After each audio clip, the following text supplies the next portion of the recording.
Pemirsa, lembaga riset Data membeberkan negara-negara yang memiliki utang tersembunyi kepada Cina dan ternyata Indonesia masuk ke dalamnya.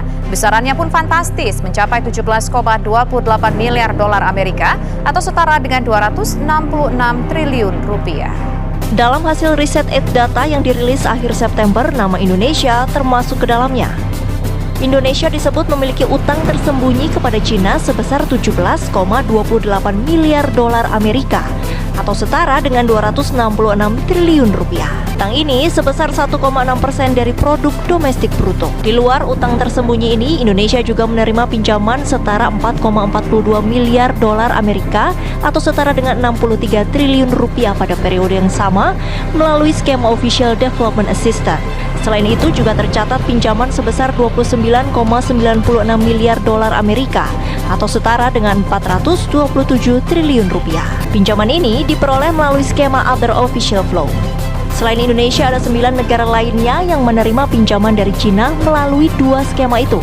Cina juga memberikan utang tersembunyi kepada Laos, Angola, Namibia, Brunei Darussalam, Kazakhstan, Papua Nugini, hingga Turkmenistan. Lembaga Data mendefinisikan utang tersembunyi sebagai utang yang diberikan Cina kepada negara berkembang yang bukan melalui pemerintah negara peminjam, melainkan melalui perusahaan negara, bank milik negara, perusahaan patungan dan swasta, serta Special Mission Vehicle. Utang ini sebagian besar tidak muncul di neraca pemerintah masing-masing negara.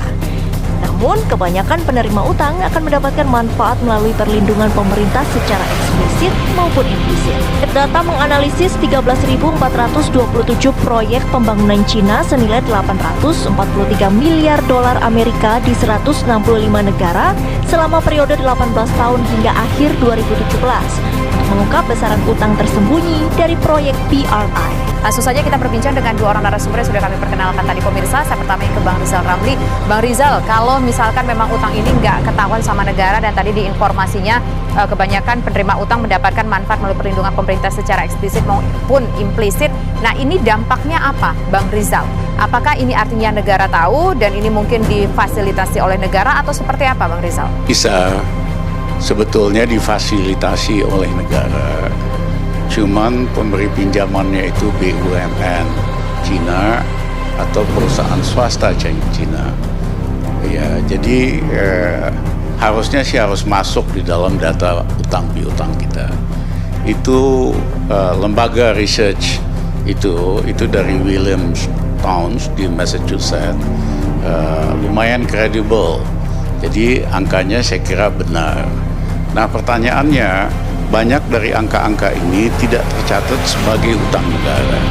Jadi kalau kita tambahkan ke utang negara yang sudah banyak sekali, itu utang negara kita makin besar dan tidak terkendali.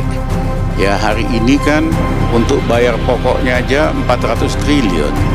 Untuk bayar bunganya saja hampir 370 triliun. Total itu 770 triliun satu tahun. Apalagi utang yang tidak tercatat ini bisa-bisa lebih dari 800 triliun. Ya, istilah saya, ekonomi Indonesia sudah di ICU sebetulnya. Harus pakai ventilator terus. Ventilator itu artinya utang lagi, karena untuk bayar bunga saja harus minjam.